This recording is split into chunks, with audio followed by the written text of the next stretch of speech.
100 bed TB अस्पताल में 45 संविदा स्वास्थ्य कर्मियों की रिन्यूअल को 13 जुलाई को समाप्त कर दिया गया। 14 जुलाई से ये दर दर भटक रही हैं। ये मुद्दा उत्तर प्रदेश के मुख्यमंत्री तक पहुंचा, लेकिन अभी इन्हें कोई इंसाफ नहीं मिला है।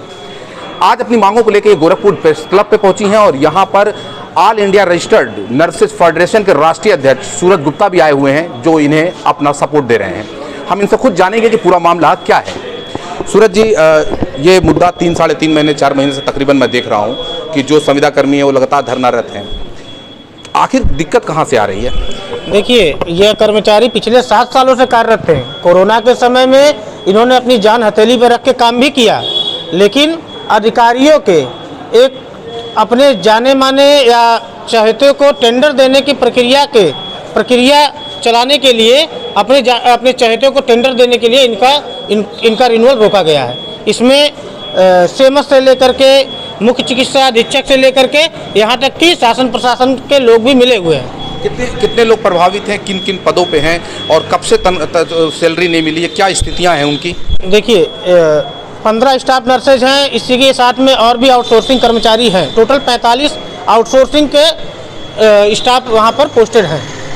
और बीच में ये लोग माननीय स्वास्थ्य मंत्री जी से भी मिले और माननीय मुख्यमंत्री जी का विधानसभा क्षेत्र होने के नाते इनको तो प्रथम वरीयता मिलना चाहिए था, लेकिन यह मामला माननीय स्वास्थ्य मंत्री जी के भी संज्ञान में है, क्योंकि ये नर्सेज लखनऊ जाके उनसे मिली। यहाँ तक कि ये मुख्यमंत्री कार्यालय गई, वहाँ विशेष सचिव से भी मुलाकात करके अपनी समस्या बताई। वहाँ के लोगों का कहना है कि आप लोकल स्तर पर सेम्मो सर से बात करिए, और सेम्मो सर से बात करने के बाद सेम्मो सर कहते तो मामला शासन स्तर पर लंबित है। तो आखिर शासन और प्रशासन के चक्कर में इन नर्सों ने क्या दोष किया है कि इनके साथ इस तरीके से गलत किया जा रहा है? जो इनकी संविदाएं निरस्त की गई, जो प्रभावित स्टाफ्स हैं 45, उसमें से कुछ नर्सेज हमारे साथ मौजूद हैं, उनकी भी परेशानियों को हम जरूर सुनेंगे एक बार। क्या दिक्कतों का सामना करना पड़ा इतने दिनों में? हमारा परिवार भूखमरी से मर रहा है। हम सड़क पे आ गए, 4 महीने से हमारे पास नौकरी नहीं है। आखिर कब से आप लोग सर्विस दे रही थी, फिर अचानक ये फैसला क्यों लिया गया? मुख्यमंत्री तक भी बात पहुंची, क्या उस पर कुछ संज्ञान अधिकारियों ने लिया? हम लोग 2016 से काम कर रहे हैं। 2016 से हम लोग काम कर रहे हैं और 13 जुलाई को हम लोग को निकाल दिया गया है। एक बार इनके आंख में जो आंसू आ रहा है उसको जरूर दिखाइए। सत्ता के जो हुक्मरान बैठे हुए हैं, जरा सा पहुंचे।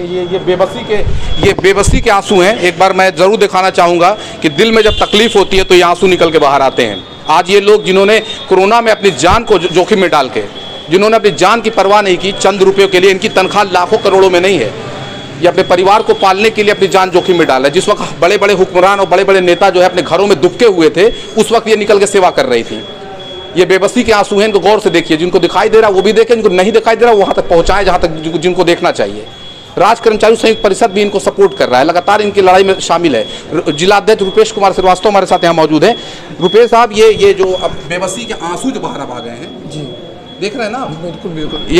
ये वो लोग हैं जो बहुत लाखों करोड़ों की डिमांड नहीं कर रहे हैं, कोई पद की मांग नहीं कर रहे हैं, अपने घर की रोजी रोटी चूल्हे की मांग कर रहे हैं। ये हालात हैं, क्या कहेंगे इस पर? अब देखिए, मुझे तो बड़ा अचंभा सा लगता है कि माननीय मुख्यमंत्री जी एक पीठाधीश्वर भी हैं, अर्थात ईश्वर के समान माना जाता है। अब मुख्यमंत्री जी हैं, उन्होंने कहा इन लोगों से, खुद कहा इन लोगों से कि अपने संबंधित को निर्देश दिया कि तत्काल रिन्यूअल कराओ। अब मुख्यमंत्री जब कहता है तो उसका आदेश शासनादेश होता है, लेकिन ये मुझे दुर्भाग्य है कि माननीय मुख्यमंत्री जी, माननीय कमिश्नर साहब, माननीय डीएम साहब, हर जगह फरियाद लेके हम सभी लोग गए हैं, इनको लेके गए हैं। सब जगह से आश्वासन है, बस शासन का ही बता रहे हैं सब लोग, शासन से मामला चल रहा है। अभी कल सीएमओ से बात हुई कि अब आप ही का घर हम लोग घेरेंगे, जाने नहीं देंगे, क्योंकि तो कह रहा भाई मेरे स्तर का थोड़ा है। अब संविदा की नौकरी आप जानते हैं, संविदा की नौकरी, वो कहीं दूसरी बात कह रहा कि संविदा की नौकरी भाई ठेके पर होता है, फिक्स टाइम पर होता है। लेकिन हमें लगता है ये पूरा इसके अंदर जबरदस्त भ्रष्टाचार है, जीरो टॉलरेंस की सरकार है। एक बार जो है ये जरूर कहूंगा कि कोरोना काल में इन्हें कोरोना योद्धा का दर्जा दिया गया था। ये वो योद्धा हैं जो अपने घर के और अपने जीवन की लड़ाई को हार चुके हैं। हारने के बाद ही आंखों से आंसू निकलता है। तो इस बात को शासन और प्रशासन को गौर करना चाहिए कि जिन्हें कभी उन्होंने योद्धा कह के माला पहनाया था और सम्मानित किया था, आज इनकी पुरसनाली करने वाला कोई नहीं है। रशाद लारी, गोरखपुर। एक महत्वपूर्ण